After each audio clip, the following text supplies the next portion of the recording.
Oh, how things can change ever so quickly. It was only 1 month ago, on December 7th, when we made a video talking about Ottawa Senators forward Alex DeBrincat. Pretty much, that video asked the question, what's wrong? And the reason we had made that video is because DeBrincat, for the earlier part of the 2022-2023 season, was, in some people's eyes, a tad disappointing. Sure, the guy was producing a few assists here and there, and the guy had himself a noticeable impact when he was on the ice. It's just the magnitude as to how good he really was did not really match the expectations that were bestowed upon him. This is because DeBrincat, who is a fairly young forward, 25 years old, a small guy, 5'7", a right-handed player as well, was a 40-goal scorer and 78-point player in 82 games last year for the Blackhawks. Ever since getting acquired in the summer of Dorian, people were saying, hey, this is going to be an amazing acquisition. You have him and Giroux and Mateychuk and Norris and everybody playing together. You upgraded in net from Matt Murray to Cam Talbot, and for the most part, many people, myself included, said the Sens would be a force to be reckoned with. It's just, in the earlier part of the season, DeBrincat didn't really have too many goals, he was more of an assist guy, and we made the video asking what's wrong in the midst of that little dry spell.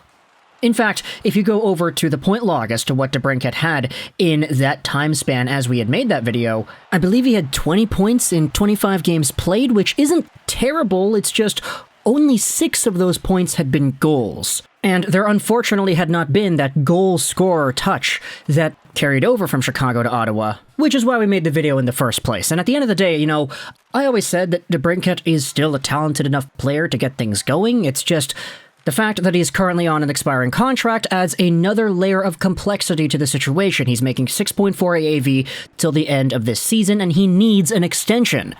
Which is why, when you take a look at where the discourse has gone from back then up until now, 1 month later, Ottawa Senators fans are rejoicing, because this guy is all of a sudden giving the Senators a boatload more reasons as to why they should think about keeping him around instead. Right now, at the time of recording this audio, DeBrincat has 36 points in 37 total games played on the year. He is under a point per game, on pace for 80 points, and he's up there with 29 goals as his projection as well. He's got 13 in total. Notice the overall numbers of games played and points from last time we made the video a month ago to now. He has absolutely gone out there on a heater, and ever since that video was made, the guy had, 16 points in 11 games? And if you do the math on the one incredible stint that he had with back-to-back 3 assist nights that he had against Detroit and Montreal, there was a period of time where DeBrincat had 8 points in 3 games. And when it comes to the way that he is performing, I wanted to turn your attention to some conversations I've seen among Senators fans as to where the DeBrincat situation should go heading into the next few months. If you search up DeBrincat's name on Twitter, you're going to find a lot of people just praising the heck out of this guy and the way he's able to make plays, and for good reason, too. I mean, watch some of the highlights of his assists out there. He is making things happen in ways that we didn't really think was possible out of this player. The way he sees the game, his passing, his playmaking, it's incredible, and he's arguably the best player on the Senators because of it right now. But there was a tweet made by Jason York. What a heater DeBrincat is on. This got 130 likes. It made its way onto my timeline as well. Pan then replies saying, hey, you should trade him, right? Because that's the thing that you gotta do to a player who is very good, right? Jason then replies saying, unfortunately, yes, you can't make him your highest paid player. He'll command over $9 million a year, especially if he keeps playing like this. That's a good thing, though, as he'll fetch a huge return and accelerate the rebuild a lot quicker. Now, you could see on Twitter the views. This tweet got 65,000 views as it made its way around Senators discourse, and I saw it pop up as well. First reply here by Steve on Sen says, personally, I think the best way to accelerate the rebuild is to re-sign the 25-year-old 40-goal scorer. Then you go out there and read what Derek had to say in a quote tweet. I get it. He's going to command a lot, and yes, that likely means sacrificing somewhere else, but you can't convince me the better option is moving on from DeBrincat. I'm now firmly on team lock him up at all costs and figure everything else out later. Now, just for reference, if you search for DeBrincat tweets from November, October-ish, you'll find a lot of people, even Derek included, talking about how he's been somewhat disappointing. And so this recent stint of more points, better play, just more consistency, and I want to say confidence too. out of DeBrincat in this season's worth of play has been the absolute best case scenario for Ottawa Senators fans looking for the best version of this guy heading into this year's worth of play. Now, one of the main reasons we had cited as to why DeBrincat was off to a slow start in the prior video was because in Chicago, the guy has one of the best playmakers in the world, arguably one of the best playmakers of all time, in Patrick Kane, feeding him pucks left, right, and center. He's able to pot himself in the OV spot, get those one-time passes, and just to do what a goal scorer is capable of doing. And unfortunately, while he is not on pace for 40 goals again this season with the Ottawa Senators, he is on pace for a boatload more assists, and he looks like a more complete, all-around offensively capable player because of it. And I kind of feel like we sort of in a way got robbed as to the true potential of what a guy like DeBrincat could bring, because if you have no Josh Norris like the team had been suffering through the past little while, it kind of takes a little bit more goal-scoring responsibility away from a guy like DeBrincat, because all of a sudden, with two 40-capable goal scorers in both of those guys, it makes opposition a little bit more cautious and a little bit more dedicated to focusing on two players rather than just one.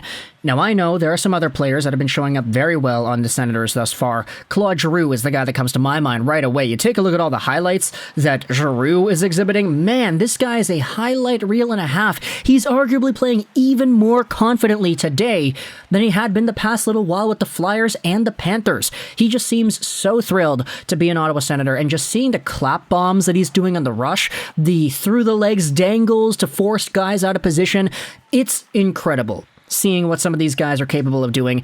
And unfortunately for the Sens, the results have not been there to reflect the sort of success that you're seeing out of the players individually. It's kind of weird, but I'd still been seeing a lot of discourse talking about DJ Smith and how the coaching situation has to change, whether or not this is the right fit for the team long-term, etc., etc. But at the same time, there are some good players, there are some good performances, and there are some very good goals being scored by the Sens right now, and Alex DeBrincat has paved his way into being one of the main catalysts for that the past little while.